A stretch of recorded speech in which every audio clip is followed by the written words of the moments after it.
Welcome to the latest edition of Until Saturday. I'm Ari Wasserman, live from TCU's football stadium in a coat closet. It's very hot in here. There's no air conditioning. I'm sorry if you're watching this live and I start to sweat, but these are the cards that were dealt and we play them, right, Dave? Here with Dave Eben. If you start to sweat, I'm just going to say it's because you're melting from how badly you're being outmaneuvered and out argued on the pod. So Yeah, well, that never happens, so we don't have to worry about that. But certainly a really important Saturday that could have gone off the rails 3 or 4 times and really never did. So it's another week. A lot of college football playoff teams surviving scares and advancing. Huge week for Group A, if you're a listener. We'll get deep into that. But first, let me formally invite you guys to the Until Saturday Week 11 Reaction Edition. Michigan ran away with a big win in Happy Valley. Alabama and Georgia both won big and comfortably and are set to meet in the SEC championship game in Atlanta. A pair of top 5 teams dodged some upsets, and more teams are going bowling. So welcome very much, and I would be remiss if I didn't urge you to like, comment, and subscribe on our YouTube channel. If you're here watching live, we appreciate you as always. If you're interested in watching on YouTube live when we go on Thursday, Saturday, Sunday, and now Tuesday for the playoff reveal, be sure to look in the podcast feed's description. You'll find the YouTube channel. And if you're interested in listening to the audio version while you're driving, running, working out, lifting weights, whatever you do, that can be found in the YouTube's description. So, undercooked, overcooked, they're both there. Lastly, leave a voicemail on our Until Saturday phone line if you want to participate in the Sunday Sound Off episode. It's getting much more popular, more voicemails to seep through, and they're getting more entertaining, and we certainly care so much about what you guys have to say, how you think, what you feel, and any opinions you have to offer, good or bad. The phone number is 316-462-9852. Again, that is 316-462-9852. You can call or text that number. We will certainly favor the voicemails because we want to hear your wonderful voices. And Until Saturday newsletter is also available to you, where you can get your daily fill of college football news delivered directly to your inbox from all of our reporters at The Athletic. The links to everything I just described, if you missed it, are found in both shows' descriptions. Okay, Dave, that was a mouthful. I'm getting smoother at it. I think I'm doing pretty good, but I'm ready to talk about some football. We went live on the YouTube channel earlier today to talk for 10 or 15 minutes about the Michigan-Penn State game. But that was the biggest game of the week. A lot of off-the-field drama with Jim Harbaugh being suspended and whether or not he'd get like a last-minute court injunction to be able to coach. He did not get that. Michigan still wound up winning 24-15. I think it's a very interesting dynamic from the Michigan side, and I think it's also a very interesting dynamic from the Penn State side. So when you were watching this game, what was your overall take of this? And let's really get into it. Yeah, I think ultimately you have to give Michigan credit for looking like a focused, prepared team in a week when there was a lot going on to cause them to lose focus and to not prepare. They look like the better team today. I still have a lot of questions about how explosive they can be offensively. I came away from this concerned for them as a national championship contender. Mm-hmm. And I came away from it thinking Ohio State had a little bit of a better chance because this game looked pretty similar to the game that we saw in Columbus earlier this year. Ugly. Everything came hard. And yardage was at a premium. And I think part of that is the defenses. But this reminds me a lot of the SEC, 10, 15 years ago, where everybody was talking about, the defenses are so great. The defenses are so great. And the offenses were stuck in the Stone Age in a lot of ways. And, I don't know how much of it is scheme and how much of it is, in Penn State's case or Michigan's case, skill position talent. But an impressive win for Michigan, but also, Ari, I'm coming around to Group A. In part because of what we saw later in the day. Well, this is the most interesting thing about it. And I tried to allude to it in the past repeatedly, and I just get hit with your and Ohio State homer takes. And I'm not trying to be mean, but you watch Michigan play, and they beat the crap out of Penn State, okay? They certainly like not on the scoreboard necessarily, but but it's like, you never Yeah. really thought that Michigan was going to lose that football game. Mhm. There were a lot of punts in this game, as you can see on the graphic up here. Touchdown came with 1 minute and 59 seconds left in the game, but Penn State offensively couldn't do anything. I think part of that is because Penn State is inept offensively when playing competent opponents, but also Michigan's defense is very good.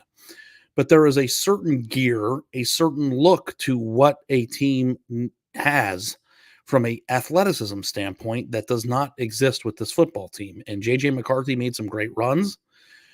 Blake Corum and Donovan Edwards are two of the best running backs in college football. I'm not saying that they don't have a good offensive line. They've got pieces.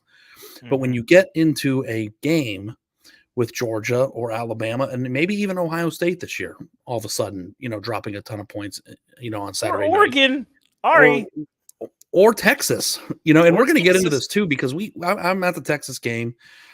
They were Texas for a little bit in the fourth quarter there, but when you look at the overall skill position weapons they have, at a certain point, whether it's Michigan or Ohio State that comes out of the Big Ten, they are going to get into a game against somebody where they have to score 38 points. And you have to be able to do it. I don't care how good your Mhm. defense is. I don't care what the stats say. You want to hear some fun stats? Penn State came into the weekend ranked number 8 in scoring offense in the country. You want to talk about how stupid stats can be sometimes? It does not matter. You know Yes. what you're looking at. You know what you're watching. And Michigan is a very good football team. I do not watch them and see a football team that should be considered a favorite to win the national championship. Is it impossible for them to do it? Certainly not with this year's field. But as Alabama gets rolling and Georgia beats a top 10 team by 100, like, it's just not the look that you want to see. Yeah. And on top of that, what's going to happen with Jim Harbaugh? What's going to happen with the legal battles that are sure to ensue here? Is he And going to quick be aside, returning? Ari, Yeah. the temporary restraining order hearing is not until Friday. So they won't know for sure. I mean, I think they'll probably win that, barring a relocation or, having a new judge presiding over that case. And they're playing But they, Maryland, so who really cares? yeah, Like, but they I still mean, won't like, know until Friday. So I'm actually secretly hoping that they figure out a way to get him on the field against Ohio State. I think that the fans would want that. I want that. Um, the game deserves that. I hope that happens. We don't have to get into a debate about what you think about the punishment, but I think it would be fun. That said, I think Michigan is a very good football team. I think Michigan is certainly equipped on their home field in a rivalry game to beat Ohio State in similar fashion to the way that they had the last few years. I don't know if it's going to be by 30 or 25, but I think that they probably should be the favorite and might be laying a touchdown in that game. But I watched Ohio State play on Saturday. I watched Michigan play on Saturday. And if you're going into that game thinking that Michigan is just going to win without any second thought, like I think a few of us were in that mindset maybe 2 or 3 or 4 weeks ago, I was probably I there. think you have another thing coming. And lastly, the last thing I'm going to say, and we got to get into a little bit of a J.J. McCarthy discussion, then we'll shift to Penn State. But if Michigan wins the national championship this year, David, they will have to beat Ohio State, Iowa, Oregon, and Georgia all in a row and not lose. Or Florida And State. Let's not yeah, sleep on I'm Florida just State. saying that's what the schedule will look like. I don't know Yeah. if the teams, it could be Alabama and Georgia back to back for all we know. Very well could be. I don't know if this team is equipped from an athletic standpoint, and people go crazy. They're number 2. They are this, that. I hope that people watch college football enough to know what we're talking about. It's like we complicate this game. We go all around the circle of this team is good or this team is great. Look at what Florida State's doing. Look what Washington's doing. But I think as the weeks, go on, and you got Florida State in a sweater with Miami, you've got Washington losing to Utah at halftime. Like, I think we're starting to see the clearer picture, which is the best teams in the country start really revving up in November, and they're oozing with first-round draft picks at every single position. It's like, how are you possibly going to beat that? And at the end of the road, it's always Group A. If you haven't listened to the podcast in the past, know what Group A and Group B is. I gave Dave a list of teams. Group A is Ohio State, Alabama, and Georgia, and Group B is the rest of the entire country. Who do you think is going to win a national championship? When I asked it 2 or 3 weeks ago, Group B was a popular discussion point. I don't know about a lot of rational fans who know how this game has gone and works. Not a lot of Group B results the last 15 years, or the last 7, at least in the playoff. And I don't know how faithful I would be or how much faith I would put into Group B after what we saw today. So we're going to get into that discussion because I think we have to talk about Texas and whether or not they're a fringe Group A team. And we have to talk about, some of the other teams that are still in the mix here because nobody lost. Like Washington's still undefeated. There's still a lot of good teams out there that are very much alive and well in this college football discussion. And I don't want to say you can't do it, but there is a discussion to be had there. Lastly, before we go, Dave, to the next topic. No, one more thing about Michigan, then we're going to get to Penn State. JJ McCarthy, there is this notion that he could win the Heisman this year. And I don't want to belabor the point that we talked about 2 weeks ago about can this man make a play or beat a team with his arm when they play in a dome in January somewhere or in the nice, beautiful Southern California air. I don't want to. Do you trust him? Yeah.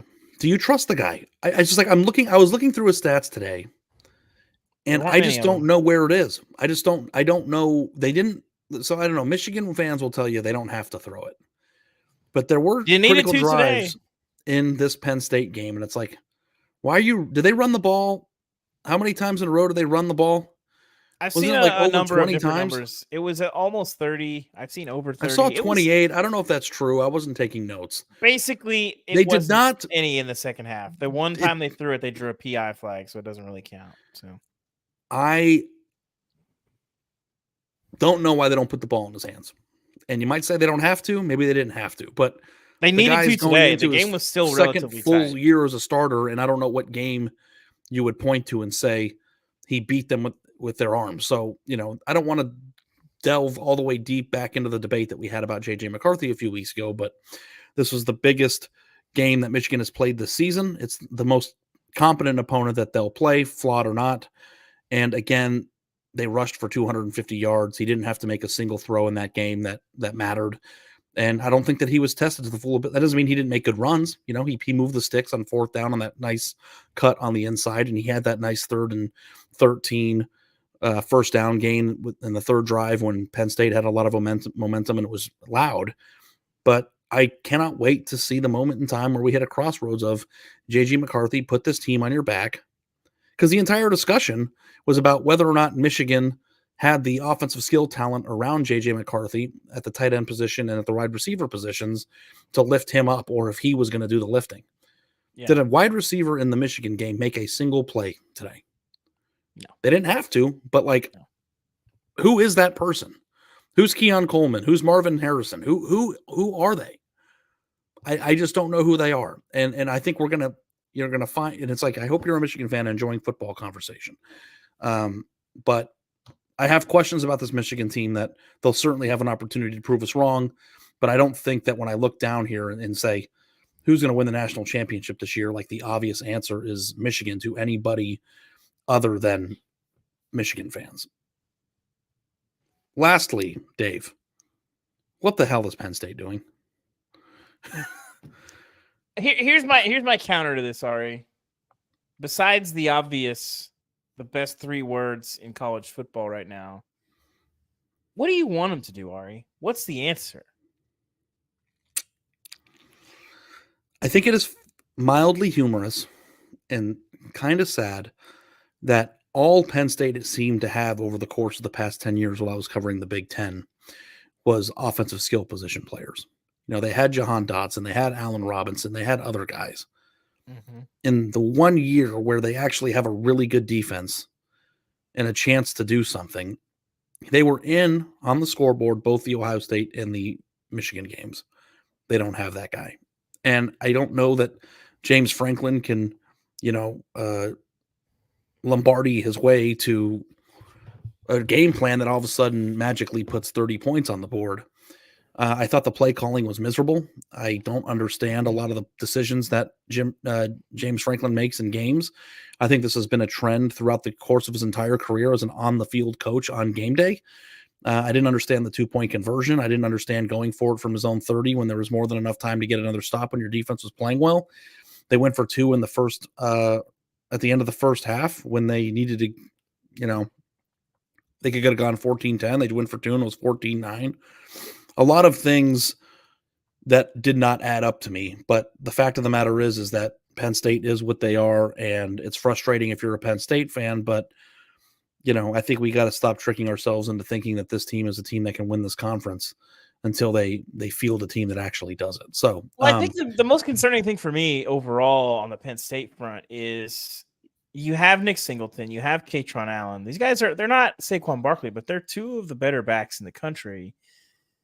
And they've struggled to get those guys free all year. Forget when you're playing Ohio State and Michigan. They can't get those guys free playing anybody. And the lack of creativity, maybe it's a Big Ten thing. I don't know what it is, man. But it just feels like nobody in the league wants to get guys that can make plays, the ball in space. That's how everyone else around the country plays the sport. Get your best playmakers the ball in space and let them make plays. And it just felt like today, Penn State, well, we're going to run Katron off tackle. We're going to run Nick, well, there is a discussion here too about is Drew Aller just a miss? Because I know that he's in his first year as a starter, and I know that he is up against it when it comes to the supporting cast, but I don't think he's playing very well. And that doesn't mean that he doesn't have a chance to be good in the future, but they might also have a quarterback problem, which I did not see coming. It's early, but not promising returns. Yes. So, that's a little bit tough, but beating Michigan is a tough thing to do. Beating Ohio State is a tough thing to do. Very emotional win for Michigan, and Sharon Moore, the interim head coach, who has now done it for his second stint in the same year, was very emotional after the win. To win on the road in this environment when there were doubts, Sharon, what does it mean to you? I want to thank the Lord. I want to thank Coach Harbaugh. Fucking love you, man. Love the shit out of you, man. This is for you. For this university, the president, our AD, we got the best players, best university, best alumni in the country. Love you guys. These fucking guys right here. These guys right here, man. These guys did it. These guys did it, man. Hey, as if a Big Ten and NCAA investigation was not enough. Now you've got Michigan under FCC investigation after the post game. All right, a little much. I don't know how you go from God to the F-bomb so quickly. Colton Pouncey, our Detroit Lions beat writer who used to cover Michigan State for us, had the tweet of the night. And I don't know if you saw it, but it made me laugh out loud. Excited to hear this. And it was just a clip of Sharon Moore that you just watched. And he said, brother, he's down the street at Outback Steakhouse. You'll see him soon, I promise. It's like, I just don't know if we have to pretend like he's in the hospital or something. It did remind me of whenever Baker Mayfield got suspended for throwing the crotch chops at Kansas. He got suspended. This was is that what that's called? The crotch chops? It sounds like something you'd order on Uber Eats. But what are you going to order tonight for dinner, Dave? The crotch chops. But for the coin toss the next game, they brought his jersey out, and the two players were holding it again, like he was G-Baby or something, and he went down. He just he got suspended. My brother in Christ, he's right down the street at Outback. Okay, it's okay. He got suspended pointing at his crotch. He didn't die. Jim Harbaugh got suspended because an underling in the most overused phrase of the last month, low-level staffer, went above and beyond the call of duty and brazenly broke rules for 2+ seasons. So I don't know. I get that it's emotional. I don't begrudge Michigan for emotional for them. Yeah, for circling the wagons and saying, wearing the Michigan versus everybody shirts, whatever you got to do to turn this, that's fine if you want to use it as motivation. The rest of us living in reality will talk about it in a normal way, and that's fine. They can do whatever they want, but it was a little also too, it was a little much. Dave, the investigation is not over. Yeah. Yes. So also don't grandstand too much because, like we like to say on the show, the bear might be coming for you. I did laugh though. JJ McCarthy had a touchdown celebration where he did one of these, and I thought that was funny. And that was funny. You're a player. I'm curious if he saw the Penn State sign stealing celebration earlier in the game. I presume he did. I don't know how he would have seen that, but compelling football. Actually, kind of a boring game. And I hope before we move on to the next game that Harbaugh somehow is back for the Ohio State game and we just get pandemonium in Ann Arbor in 2 weeks. That's going to be an insane scene. I mean, even it's going to today, be an insane game anyway. But the first half was so intense. Like, it wasn't pretty, but like, man, the effort and the physicality and just, man, that game meant a lot to every single person who stepped between the white lines today. And that part of it was compelling. The X's and O's I could have lived without, but okay. So now we're going to get into the crux of the conversation here. yeah. And maybe we can put a few of these two things together. I know our wonderful producer, Camelina, separated them in the document here, but Alabama cruises by Kentucky with a record performance by Jalen Milroe. They win 49-21. They clinch the SEC West, and they will be going to the SEC title game, as we mentioned. Milroe is evolving into a Heisman contender, maybe. I don't know. He's evolving into a very good quarterback. Not this 3 year. Passing and rushing touchdowns is the first time in program history.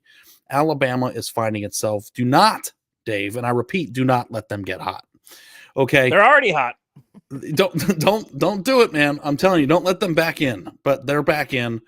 And, Chris Vanini, who I was sitting next to at the TCU game this afternoon or evening, 4-hour game, by the way, made a really good point. And I think that it kind of happens on our podcast a little bit too, and everybody else's podcast. But on TV, when they release the bracket or the new rankings, they kind of have the top 6 teams up there. You got the 4 in the bracket and then the first 2 out that are like there. I think at times, if you're 7 to 10, you're very much in the picture as the teams that are 5 and 6, but you get a little bit of an afterthought when you lose early in the season, or you don't start taking teams seriously from a national championship perspective. But Dave, is Alabama the second most likely team to win the national championship this year, based on just what you think right now on November 11th? And then we'll get into some of the other discussions about Group A and where you stand on that. Earmuff, sorry, before I get to this point. Can you earmuff Should I for shut me? the camera off? You probably shouldn't listen to what I'm about to say. In the 12-team playoff, absolutely. They are.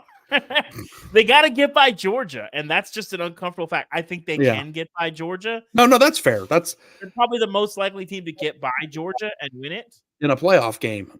But they got to do it. And like in a 12-team playoff, they could lose to Georgia and still get in, and then they might play Georgia again 3-4 games later. But I think that Georgia road Okay, then let me rephrase it then. Can't lose. Yes. Is Alabama the second best college football team in the sport this year, right now?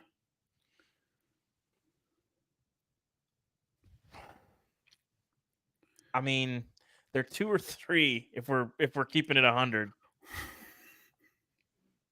Like, I don't think you can just discount Michigan completely. Like, dominance is dominance, and even though we saw what we saw today, didn't. If Alabama played Michigan tomorrow, yeah, picture that.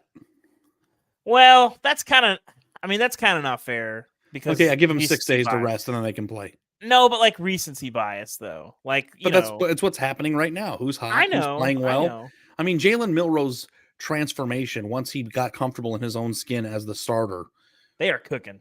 Like, and when you watch him, it's a different player. And I think that maybe that they've appreciated and understood what he is. In his last 3 games, he's averaging 289 yards per game. He's got 12 touchdowns and 2 turnovers. Again, 3 passing and 3 rushing touchdowns against Kentucky. Is the first person to do that in program history. There's a lot of great players in Alabama and a lot of special performances. But I am sitting here right now, 3 weeks removed from my trip to Jacksonville to cover Georgia, Florida, saying that Georgia's just going to roll away with it, thinking I am scared if I'm Georgia. This is Kirby Smart's worst nightmare in terms of the path that his team has for the playoff. And I don't know, we can start getting into scenarios. We don't talk about it on Tuesday, but if Georgia were to lose a close game to Alabama, depending on what the rest of the sport looks like, there's a chance that you could have them both back in the playoff again. We've seen it before. We could see it again. But I am not in the school of thought that Georgia is 100% going to win that football game. So that is a very Michael Kelly with a Georgia logo on his profile there says I'm high again. Let me move on to Georgia's, and then you can, I'll say something good about your team, and then I'm great again. Georgia beat Ole Miss 52-17, a number 9 team in the country. Carson Beck, 306 yards passing, 2 touchdowns. Georgia rushed for 300 yards and 5 touchdowns, and Brock Bowers returned to the game. So that is a 500-point win against a top 10 team. I think that probably puts Georgia potentially in a position to be number one. I still believe that they are the number one team in the country. Michael Kelly, you can breathe now. And they will certainly be the favorite when playing Alabama. But again, the ass juice, the truth serum, however you want to say it, we put it in Kirby Smart's neck, and they said, what is the last team you want to face? He's going to face it's Alabama and Atlanta. And the second answer is Ohio State, and that is the Group A. So Ohio State, I don't know if we could just jump into it, but let's have a Group A discussion. Ohio State, let's just jump to that, Cam, if we can. Beats Michigan State 38-3. Kyle McCord, I thought, played the best game of his career. Obviously, he was playing against booty cheeks of a team, and that kind of helps you look great. But 24 of 31 yards, or 24 of 31 attempts passing, 335 yards, 3 touchdowns.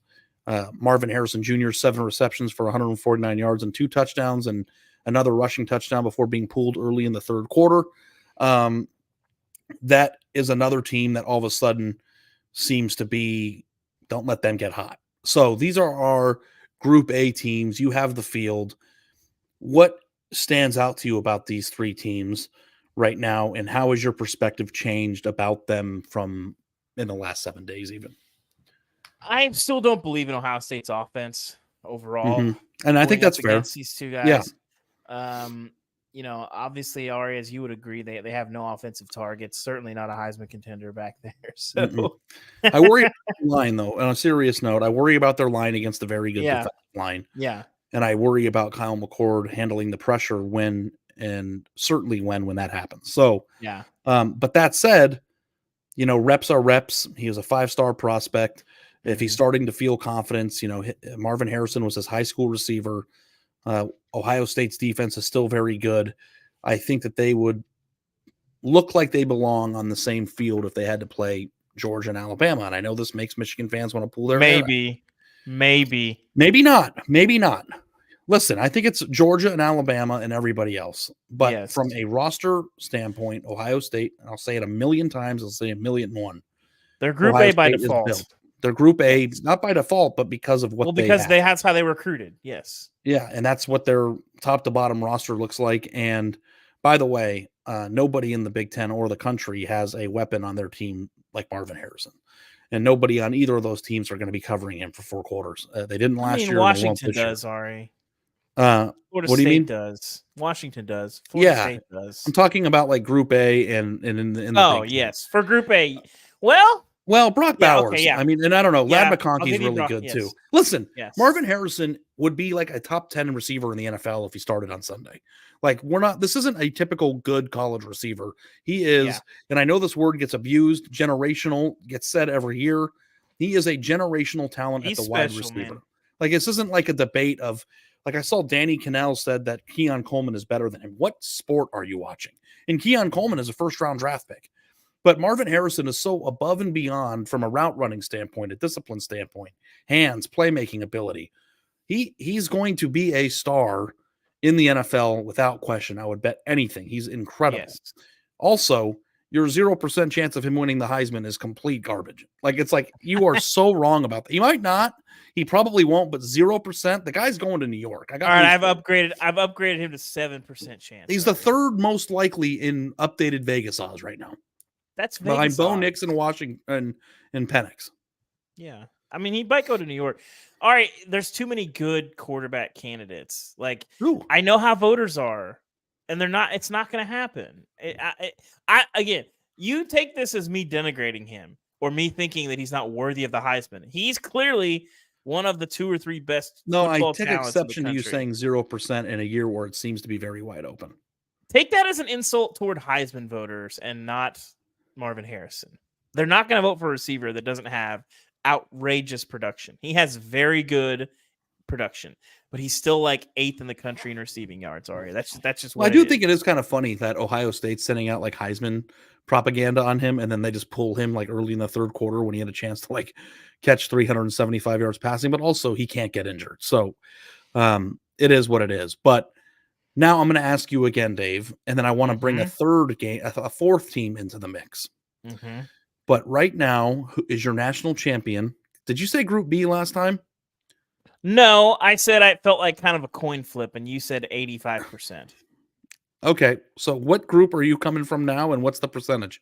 I'm gonna go about 70 to 75% Group A. Okay, Ari. so you've come around. You've part of remembered it this is part of college it is- football and that talent reigns supreme. No, but part of it is Okay. watching Michigan have their first real test and coming away kind of, and then Alabama coming into form. You basically double. I don't believe in Ohio State at all. Ohio State, I don't take them seriously as a national championship contender at all. Obviously, Georgia is the best team in the country. They got to prove it. That is what it is. But now with Alabama, Alabama, they have a lot of questions. But like Alabama with like a freelancing QB, like it's really interesting because he can play traditionally, but when it breaks down, like Georgia will have the athletes to chase him, but you have to have the discipline to keep your eyes where they need to be downfield. And when the teams don't, he burns them. And Alabama has not had a quarterback like that. Like you could point to, I guess, Blake Sims, but like he wasn't the athlete that Milroe is. And Milroe might even be a better passer. No, Blake Sims was the worst starting quarterback of the Saban era, right? Well, but like the Saban And they era, went you to the haven't seen a playoff. ton of. You haven't seen like Jalen Hurts. He didn't do this kind of stuff. Like this is like the most explosive runner they've had, like in terms of like elusiveness. 1,000%. And that's just a really interesting challenge because everybody, there's guys like this around the country, but there's not ones that play for Alabama. And this is what we talked about in the beginning of the season, Ari. We did say this, even though I did say, hey, I don't love Alabama. They're really shaky for a lot of the reasons that we've seen that have played out in games that they've had to rally and win. But we said at the start of the season, Milroe is the guy that if he blossoms into being a special player, like Bama's got a chance to really do some stuff. And this is the hardest thing about predictions and analysis too, Dave, is like your analysis before the season didn't take into account what Milroe has become. And when you are making these predictions, there's no way of knowing if they're going to be able to have those in-season transformations. I mean, there was a chance. I mean, we're 8 weeks away from or removed from discussing whether or not he should even start there. Mm-hmm. Like when you think about how much better he is, how much better he's gotten, and how much he's developed, that's a testament to him as a player, and his coaching, and of course, the wizard who made a deal with the devil, and that's Nick Saban, who keeps surprising everybody with otherworldly, amazing coaching ability. So, so I want to ask you this now, because Alabama is a firm fixture in our national championship discussions moving forward. We still have other teams out there that have maintained that same distinction, right? Like Texas, I want to talk about specifically, but Oregon, Washington, Florida State, Michigan from Group B are all teams that are very good and teams that we all would assume would have a chance to win on a neutral field against the other teams. But Texas, and I'm going to write a column at 2 a.m. when I finally get home tonight about this, is not stepping in the potholes that they've been stepping in the past. And it actually looks like, and there was a minute there and it got dicey at the end of their 29-26 win over TCU in Fort Worth today. Who is not very good, I should note. But Texas is far more built similarly to Georgia and Alabama from a recruiting standpoint than they are Washington. Okay. So I said that they were a fringe team for Group A, and that might sound crazy because people still don't trust Texas. They think they could lose to Texas Tech, Iowa State, who was winning by 100. Group A is more of a recruiting thing. That is what I know, but Texas is a fringe Group A team because they have recruited almost as good as them and rank above everybody else in Group B in the 2-4-7 talent composite. Texas is number 6 nationally, and their average player ranking is 90.96. The only other team in the country that has an average player ranking on their team is of over 90 is LSU. Okay. Mhm. And LSU is number 7. The only teams in front of Texas are Clemson, Texas A&M, Ohio State, Georgia, and Alabama. So when you get into the average player ranking of 90 to, show a difference, Alabama, Georgia, and Ohio State are all over 93, which is like 60 spots better in the rankings. But the average player on Texas's team is a solidly ranked high-tier 4-star prospect. Okay? And now we're talking about teams that are still in the mix that could win a national championship. And I misspoke. Oregon also is in that 90 sphere because they have done a pretty good job too.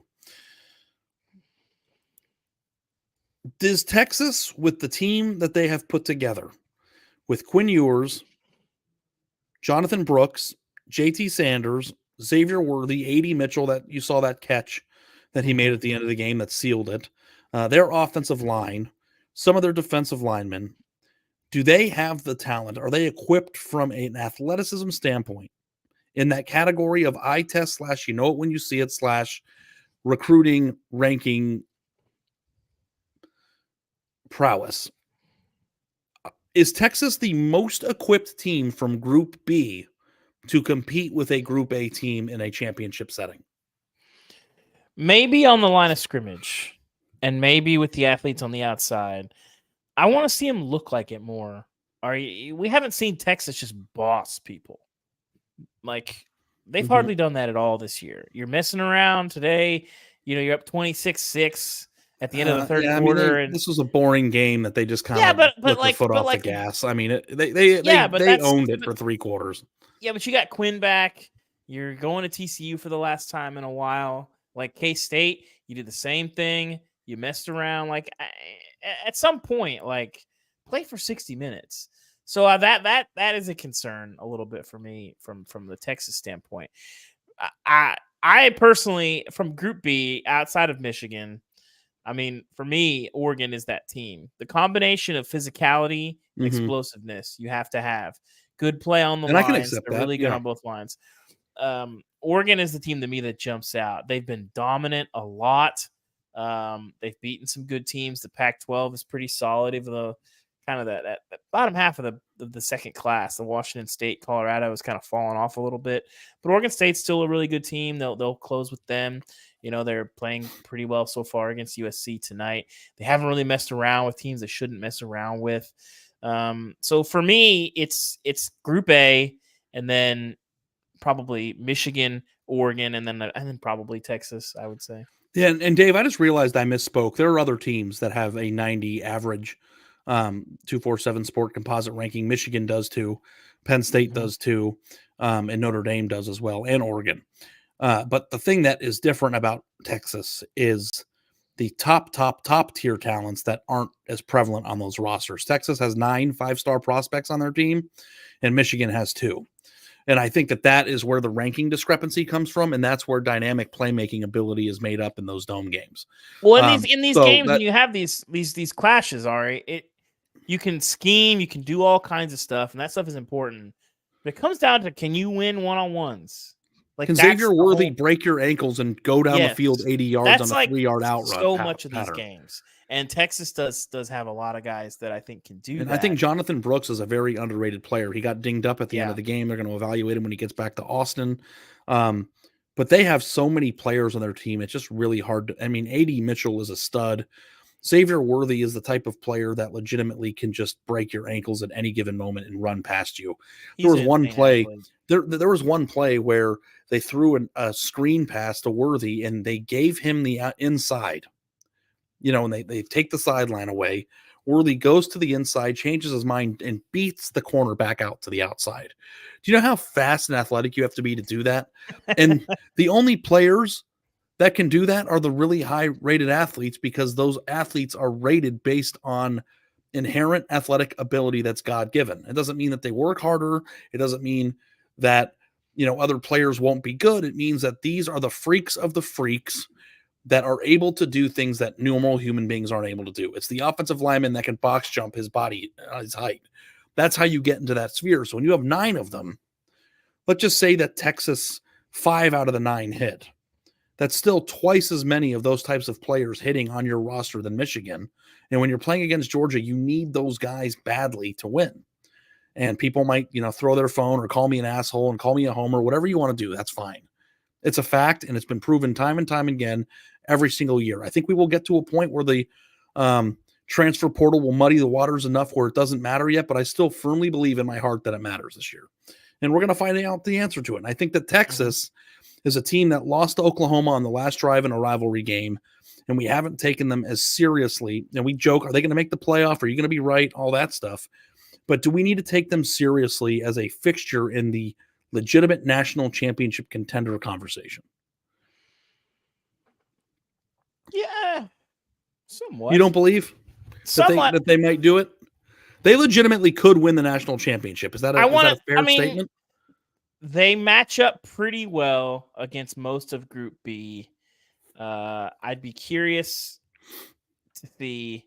Like, people are gonna get mad about the Texas-Alabama thing, but the Alabama team that Texas beat and the Alabama team that has played the last couple weeks, these are different teams. So if they played again, I wouldn't love Texas's shot, and that's coming from somebody who picked Texas to beat Bama earlier in the year, just for the record. But teams change, and it's a long season, so it would depend on the matchups. And I don't love them against any of the Group A teams. I think if you got matched up with an Oregon, I don't love Texas. Well, Texas matching up against Michigan would be interesting. I might like that. But Oregon, I don't love the matchup for Texas against Oregon. But it's not impossible, Ari, but it's hard. It's still hard for me to see it, just because you want to talk about. But you need to start accepting the fact they're going to be on that stage. They'll be close to the stage. They got to win. They got to finish the job, Ari. That Texas Tech game scares the shit out of me. Yeah, well, Iowa State, careful. It would have been poetic justice because I was standing on the sideline during the last 5 minutes, and I was standing 15 minutes away or 15 yards away from the touchdown when they scored, and the 3 minutes left and still had a few timeouts left. And I was like, if TCU beats Texas and I'm standing on the field when this happens, I'm not going upstairs. I'm going to leave my computer. I'm just going home. Like, I'm not even going to go get my stuff. But that's the issue though, Ari, is you at some point have to look at what Texas does, and you want to talk about them as a national championship contender, and you look at what Alabama does, and you look at what Georgia does. I'm watching Georgia absolutely embarrass top 25 teams this year. I'm seeing Alabama embarrass top 25 teams this year. I'm not seeing Texas do a lot of that. Texas, and you know what? Like, Georgia's offense in 1 or 2 games. We have this graphic up here, but Georgia's offense in the last 3 games, almost 1,500 yards, 1,482, 494 average, 125 points. That's 41 points per game and 1 turnover. Second in the SEC in total yards this season, behind only LSU, who saw Jaden Daniels run for like 500 yards on Saturday night. So this is an interesting discussion. Maybe on Sunday Sound Off, we can get a little bit of homework and we'll actually present our rankings. I want to see Georgia's pressure rate, honestly. We won't do it based on the committee criteria. I'd like to see your top 7 list of most likely to win the national championship, in your opinion. Let's do that. I would love to see what you think about that. Okay. And like, if the first 3 aren't Ohio State, Alabama, and Georgia, I don't know what sport you watch. So that would be. I'm going to tell you, Ohio State's not going to be my top 3, Ari. They're not. It'll be fun. It'll be a fun discussion. We'll do that. The unfortunate thing about that is I've watched Ohio State play football. We'll have to plug in Alex Kirshner, our guest from Split Zone Duo, in on that homework assignment too, because he made a pretty interesting comment on Twitter on Saturday about how Michigan is interestingly situated from a team standpoint to potentially win the championship during a year in which the super teams don't seem to be as super as they've been in the past. I think that changed a little bit on Saturday, and I think it might continue to change, but for the time being, we can keep the fantasy alive. So, okay, there were risk of making a sweeping generalization. Like, Big Ten, there's nobody there that like. Dude, you want to get off your Big Ten thing. But nobody validates defenses. The defenses are putting up great numbers, and it's like There's no quarterbacks that really scare you. I think Like that's Marvin Harrison's the only weapon that really scares you. So they put up these, we're talking about these defenses like they're the 85 Bears, and I'm like, can we put Ohio State's defense or Penn State's defense or Michigan's defense against an offense like that's good? Yeah, And we can will. they prove it? Can they prove it? Because I We think will. if they had to go up against a Washington or an Oregon or even a Texas, I don't You think it can't would make go that well. comment and completely ignore the fact that those teams on the West Coast don't play defense at all. So That's not you true. know, Oregon plays defense. That's why I like Oregon. Washington doesn't necessarily play yeah, defense, Oregon but Oregon plays does. the best defense. I don't know if I would look at Oregon and be They like, play holy good crap, enough that's the defense to 85 give Bears themselves too. a shot. You can't totally delegitimize the Big Ten on the defensive side of the ball and then completely and utterly dismiss the fact that everybody in the Pac-12 scores 60 points a game and act like those aren't somewhere in the middle. I'm not saying the defenses aren't good. I'm just saying the offenses around the league, you watch them and you're just like, good grief. Like, this is absurd. There's no weapons that scare you.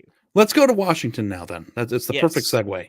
Yes. Washington's defense, ironically, holds firm in the second half, beats number 18 Utah 35-28. Utah was winning the game at halftime, I believe. Total yards in the first half for Utah, 306 and 28 points. Second half, Washington, 76 yards allowed total, 0 points allowed, and 2 turnovers forced. So that was a huge turnaround for Washington. There was a really crazy play in this game where there was a pick six and the defender running into the end zone dropped the ball in celebration 2 yards before going into the end zone, turned into a fumble. Utah recovered it at its own 1 yard line. And then on the following play, Washington had a safety. But Utah, that pesky Utah team, had the ball with 2 minutes left and Didn't do much with it, but they had it. they had the ball down 7 with 2 minutes left in the game. They didn't get a first down, but Washington for a moment there felt like they were in danger. And I know they beat USC pretty good last week with a pretty exciting evening. Washington has been walking the tightrope for a freaking month now. Yeah. And Arizona Michael State, Penix, 332 yards passing, 3 touchdowns. Dylan Johnson, 132 yards, which is 57 less than the amount of yards he rushed last week against USC without being touched and a touchdown. Where are you on Washington? They're number 5. And they're unbeaten. And it's just like, do you think they're better than any of the teams that are they better than Michigan? I don't think so. Are they better than Ohio State? I don't think so. Texas, no. Texas, you got to win. You got to, I would say no. I just don't trust them. This is why I thought Oregon was going to win that game. And even though they came very, very close to doing so, it's just, Washington, the defense has improved from a year ago. They're not just like track meet every game, but then the offense has kind of gotten like, needs to maybe look at a new transmission or something along those lines. When the offense is looking a little shaky, and then the defense doesn't get it done, they're in a weird space. Like, they are still undefeated. They're probably going to be an underdog in Vegas to Oregon, a team that they already beat this year, because they've looked so shaky, and Oregon has surged since that loss. I mean, you got to respect them. They're ranked where they should be ranked because they are undefeated. They have some good wins, but I don't really take them that seriously because you watch them and you're just like, I don't love the toughness. I don't love the physicality. And Dave, it is what it is. I ask you, bud, because you've said I don't take them seriously like 8 times on this episode. Who are the teams you take seriously? I take Alabama seriously. I take Georgia seriously. I'm taking Oregon seriously. I will take Texas seriously. I'm taking Michigan seriously. And when I say to take them seriously, I just mean I can see a world in which you win the national championship. I can't see a world in which this Ohio State team gets through and wins the national championship. Do you watch the sport that you cover ever? Yeah. Ari, do you really think Ohio State could win a national championship with this team? I think it's laughable. Beat Michigan. I think it's laughable that you'll say beat a Georgia team. On one hand, that you can take Texas and Michigan seriously, and that you can't fathom a world 10 months removed from Ohio State getting because they can't score. Ohio Michigan State and then going out and going toe for toe for 4 quarters against Georgia and act like that can't happen again. Like, that's not something that they're capable of just physically. Ari, Kyle McCord is not going to be good enough against these elite teams. I think He's you're probably just right. not. I think you're I'm not probably probably right. right. I'm just right. I Ohio State is I'm not going even to win the arguing national that. What I'm championship. arguing with is the same notion that you did with the Marvin Harrison thing of like, I don't take them seriously. Like you're already eliminating them from contention. And I'm telling you, Group A is dirty. And you're just like, you can't. There's Because you nobody gotta in go- Group A that All ever right. should be out of the conversation in November. You can't Except sit this there and Ohio look me in the State eyes and tell me team. that you think this Ohio State team could beat Michigan, but you can't fathom a world where they would put it together enough in this crappy situation where they might end up playing Florida State and Washington on the way to a national championship this year. You cannot say that you can't fathom it. That's wrong. I can't fathom it. I think they have a. Well, you coin also flip to couldn't beat fathom Michigan. Alabama winning the SEC, and here we are. So, like, there's a lot of fathom that. I could fathom it before the season. yeah. I don't know. It's just like already one Group A that you've doubted or written off has already shown that things change. Like doing it with another Group A team is just bizarre to me. You know, Ohio State could lose to Michigan, not make the playoff at all, and go hang 63 points on Utah in the Rose Bowl again, and that might be the most predictable outcome of the season, and certainly probably would be the favorite. But like saying I cannot fathom Ohio State doing it is just wrong. Kyle McCord is not going to make enough plays against a complete team to get you. You said it yourself, Ari, that to get in these games and to win these games, you're going to have to score 40. Do you really think that he could score 40 against an Alabama or a Georgia, or that he could lead a team to score 40 against Oregon? I don't. Well, there you go. But I also don't think that Michigan can either. And I have my doubts against Oregon with what we've seen with them when they play Group A teams in the past. So if you're going to put the other three teams in there, I think it's weird that Ohio State's not in there. The only ones that I really can fathom are the Group A teams. It's the list stops there for me. All right. And it's never not been that. So it's just interesting. I think that like your fractured thoughts between Michigan and Ohio State are bizarre.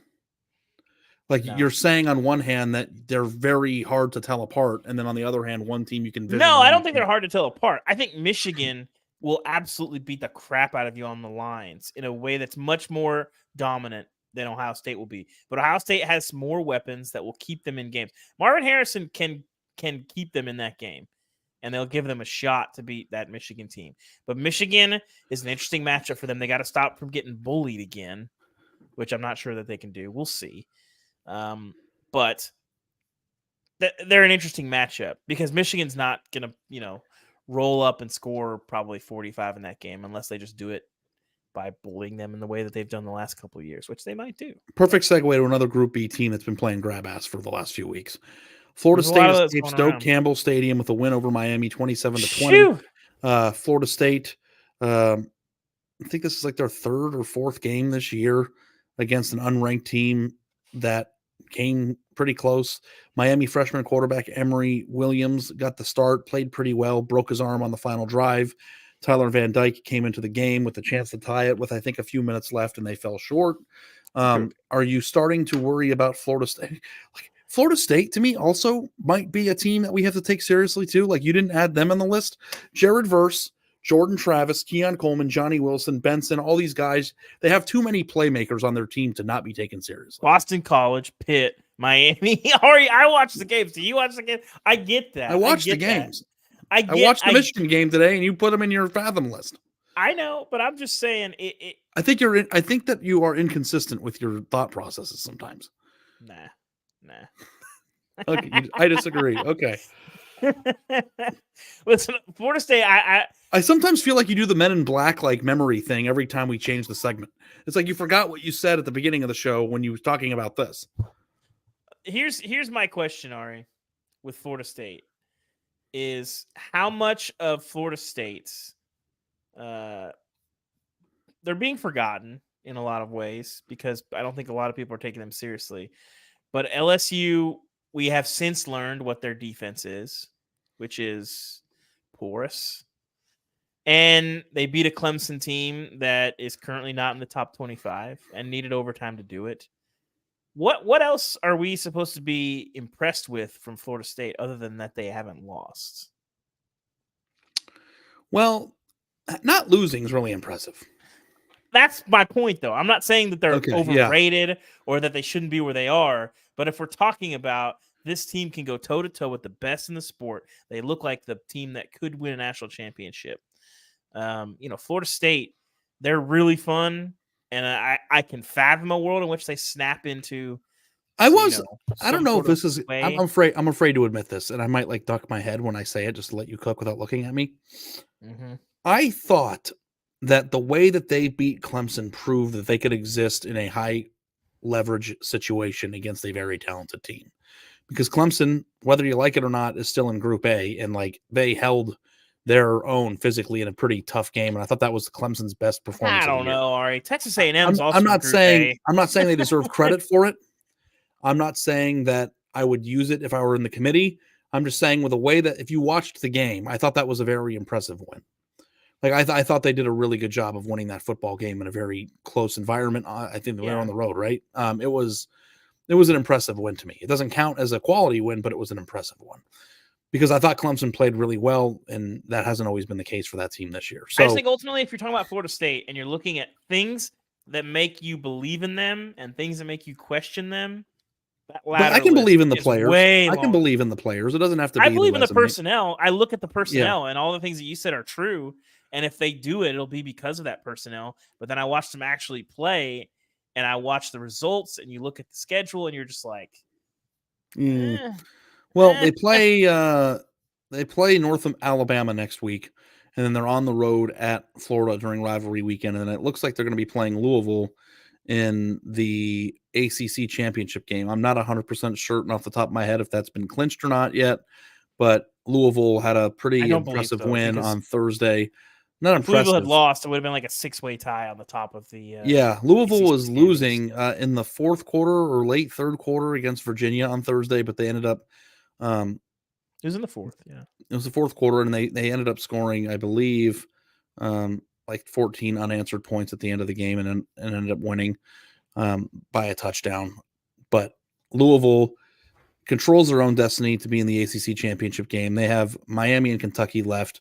Certainly worth the airtime on this podcast. Virginia's kind of Virginia has a lot of losses, but they've been up on some teams late this year in very weird ways. Virginia's an interesting team. They are an interesting team.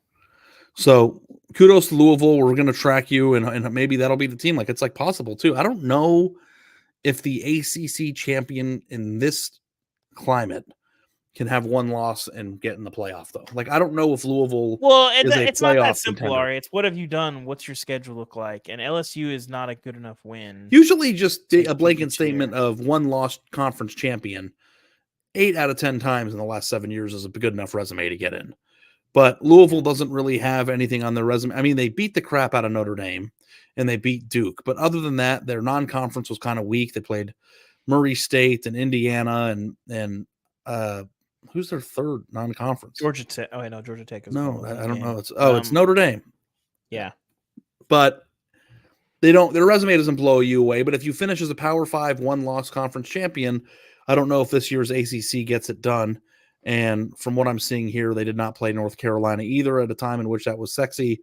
So that'll be an interesting thing to track. But it will be, if Louisville beats Florida State, that might be the quality win at the end of the year that gets them in too. So certainly a team to track, and good for them for doing that and turning it on late and not losing. So Oregon USC is happening right now. I know that we're 58 minutes into the podcast and we haven't mentioned them yet. They're up by 2 touchdowns in the third quarter, 29-14. I don't know that USC's defense has enough stops in it to get back into that football game. I have it on in my office, and it doesn't USC seem to be very close. Holding on for dear life. They're about to go for a fourth down here. Yeah. So I think we basically covered all of the bases there. But we have other scores that we have to get to. So we did just mention Louisville scoring 14 unanswered in the fourth quarter to beat Virginia on Thursday. Virginia running back Paris Jones was carted off the field and underwent successful spine surgery today. That was kind of a scary moment. Yeah. Louisville is likely to move inside the top 10 with the Penn State loss, and it'll be the first time they were ranked inside of the college football playoff top 10 since November 17th, 2016. Awesome research, Cam. Love you for that. By the way, this is a weird – what the hell's going on at Wisconsin? Wisconsin got their doors blown off by Northwestern a week after losing to Yeah. Indiana. I mean, Mordecai is still out, if I recall. I mean, That's- buddy.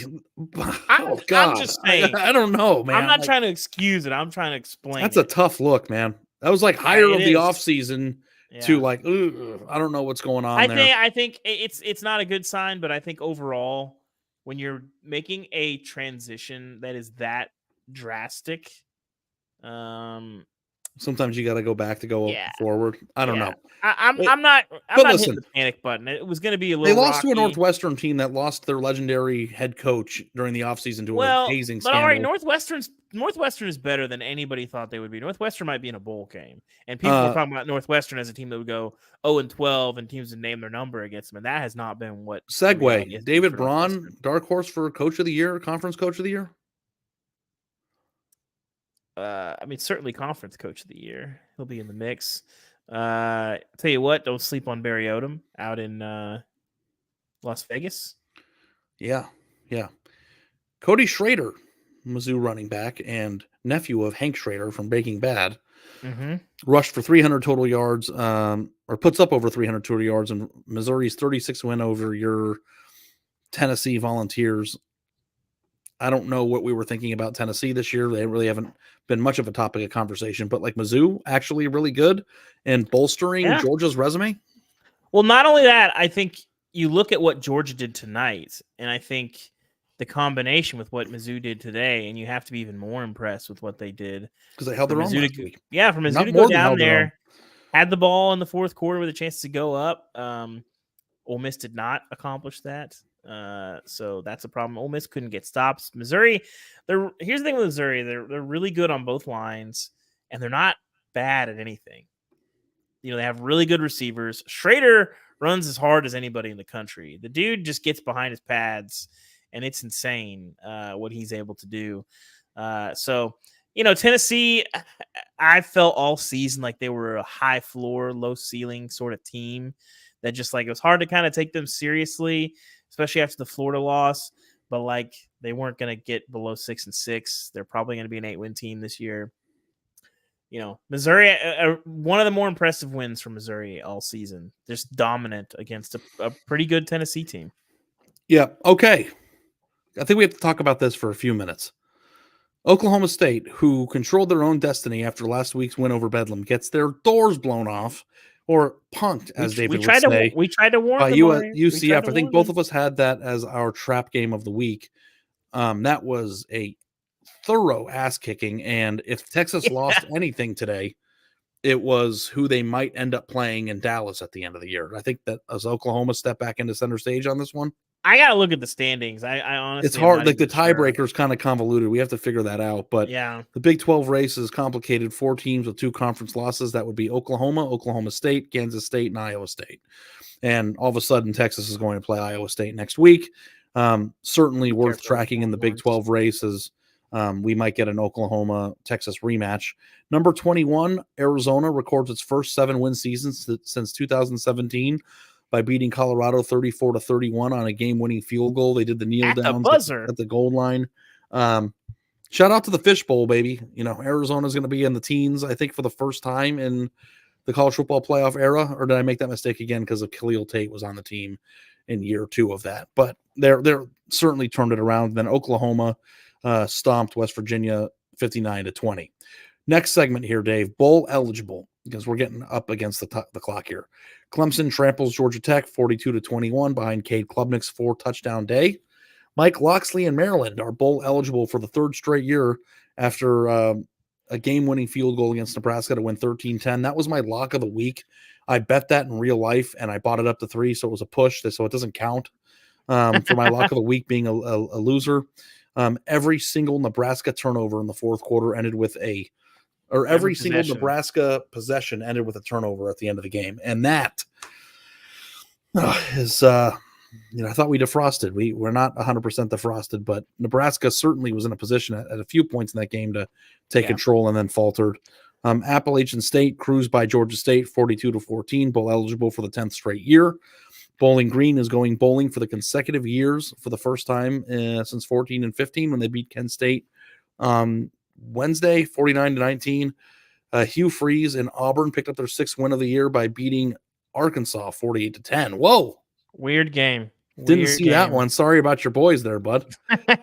Dave is like a homer for 9 teams. If you guys haven't noticed. There is a consternation around Arkansas. Yeah. I didn't see the score of that till right now. And really? Yeah. I've been busy today, but yeah. Which number is more impressive to you, Ari? Giving up 48 to Auburn at It's home? the 48 that kind of stands out to me. Yeah. Yeah.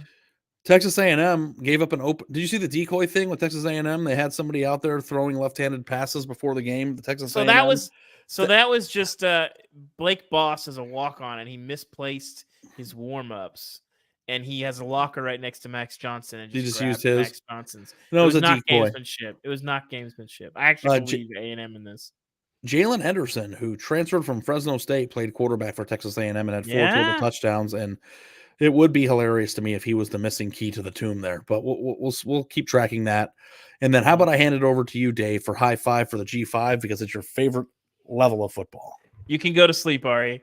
I'm going to shut my camera off. Sam Houston, Ari, back-to-back wins. They beat Louisiana Tech. It's been a bit of a rocky week for Sonny Cumbie and the Bulldogs out there. But Sam Houston State, they've been knocking on the door. They were probably the best 0-7 team you've ever seen. Allergic to winning, as we noted earlier in the season, but they have got their wins. Ball State scores 10 unanswered in the fourth quarter to beat Northern Illinois 20-17. East Carolina whoops up on Florida Atlantic and Tom Herman. Ari, you're familiar with his work. 22-7. And Marshall breaks a 6-game losing streak, beating Georgia Southern. Georgia Southern's had a weird year. I'm sure you've been watching them a ton, Ari, haven't you? Yeah, they've been. I've seen a few of their games. Georgia Southern has had a weird year. Davis Brin, very entertaining quarterback for sometimes good reasons, sometimes bad reasons, but they're a weird team. And then my lock of the week fell short this week, Ari. Coastal beats Texas State. Ethan Vasco started. No Grayson McCall. Threw a pair of touchdowns, but they win 31-23. Okay, our locks of the week were they went belly up. Stewie Mandel's lock of the week is Oregon minus 15.5. TVD. He got some closing line value, 2 points. Like it ended at 16.5. Yeah, I like his shots. But that was a jam-packed Saturday, and I think we did a pretty good job of recapping it. We will have Alex Kirshner from Split Zone Duo, a very smart college football analyst and writer and podcaster. Love his perspective on Twitter. Super excited to get into it with him tomorrow for the Sunday Sound Off episode. Again, if you want to participate in the Sunday Sound Off episode on Sunday evening, we go live at 6:30 Central in between the afternoon NFL games and the night games. Please leave a voicemail at 316-462-9852. Again, that is 316-462-9852. Thank you guys so much for tuning in live. We see you. We appreciate you. We love you. Even the people who come in and talk crap into the comments, you are helping the engagement. It means a lot to us.